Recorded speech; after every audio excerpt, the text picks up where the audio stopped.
What's going on, guys? It's Mike, and I am sitting here in Lancaster, Pennsylvania. I'm traveling for some client work this week, and I brought the camera along. I want to do a quick video while I'm on the road and share a simple trick, simple tip with you that I think will make a huge difference. I bump up against this. I see it often in my work, in my client work, and dealing with people.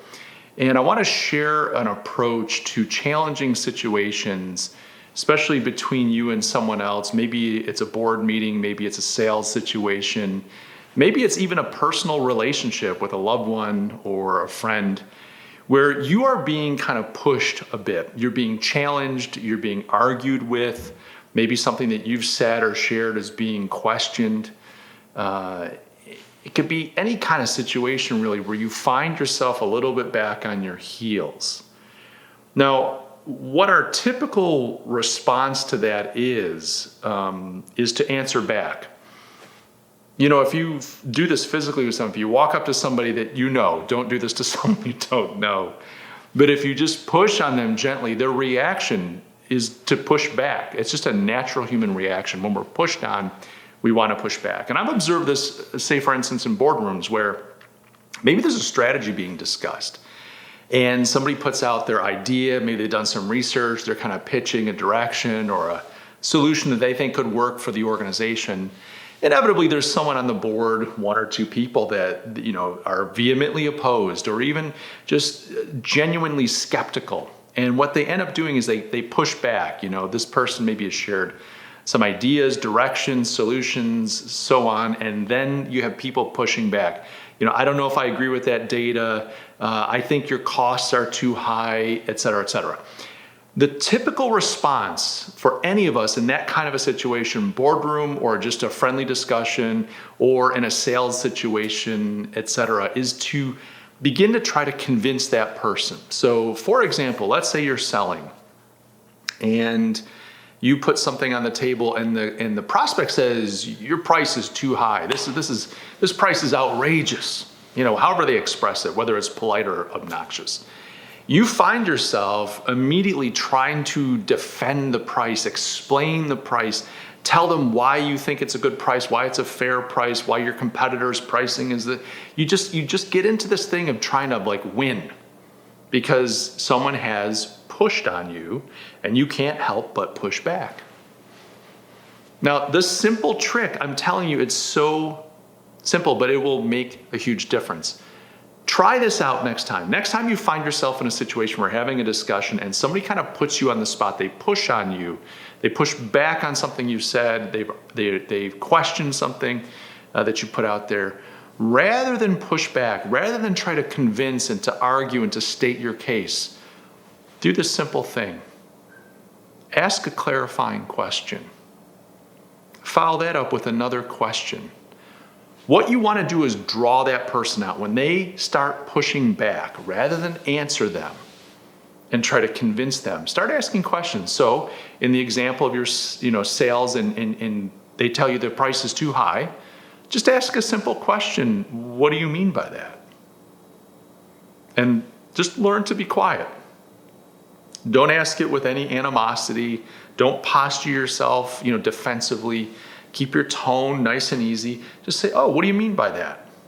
Draw them out. Get them to talk. When they share a few more things, well, I was looking and I think that the price should be cheaper because, golly, this isn't very hard for you guys to make. It's a simple thing and I don't know why you're charging so much. Maybe the follow-up question is, oh, why do you think it's a simple thing to make? What you want to do is to draw that person out. Now, this is going to give you a few things. First, it's going to give you a little bit of breathing space. You need some room to think. If you just react, if someone pushes on you, just push back, they're controlling you. They're controlling your behavior. You want a little bit of room to just take a deep breath and kind of reorient yourself a little bit. You need to think. By asking sincere questions, you're giving yourself that time and room and space to kind of cognate a little bit. The second thing that you're doing is you're building context. Every time you ask a question, and they start to answer the question, you're building a bigger picture. You're starting to understand them better. Now, you may find that it's like, oh, they're misunderstanding something, so I can help. But if this is a hostile person, someone that's trying to make you look bad in a meeting, someone that's trying to shoot your idea down, by asking questions and building context, what you're doing is you're arming yourself with a bigger picture. You start to see their logic. You start to see the flaws in their train of thought. You start to see gaps and opportunities to pry open some of the things that they're saying.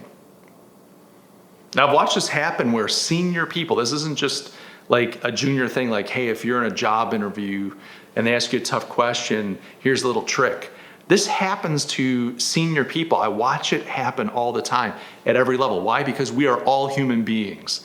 And to get good at this takes a little bit of thought and practice. But I've watched senior people responsible for a $20 million business unit, and one of their peers in a board meeting kind of asked them a hostile question because there's some politics going on.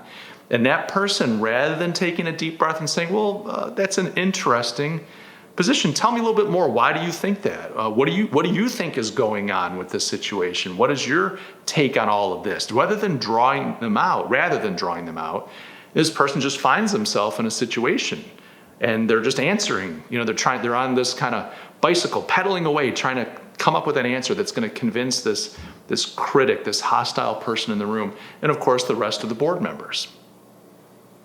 So kind of take that and just tuck it in your mind, and as you're going about your day over the next handful of days and weeks and months, when you are encountering a situation where someone's questioning you, they're demanding that you give an answer, they're demanding that you give an account, whether explicitly or implicitly, you're finding yourself a bit in a corner, ask some simple questions, ask some probing, clarifying questions. You will be amazed at how transformational that is, how much it keeps you in control, how much it allows you to have some breathing room to think, and how much it makes it easier for you to find ways to provide better arguments that put these questions and attacks and criticisms to the side. And quite frankly, when you're in a room and people are observing this back and forth, you will look like the more mature, serious, and thoughtful person. Guys, let me know what you think in the comments. Have you ever tried this technique? It's a hard one to master because we're so quick to react, but I'd like to know, have you mastered it? Have you ever used it? What's been your experience? And if not, if you try it, make sure to come back around and let us know how it worked. I hope this is helpful. I love each and every one of you, and I'll catch you all in the next video. Cheers.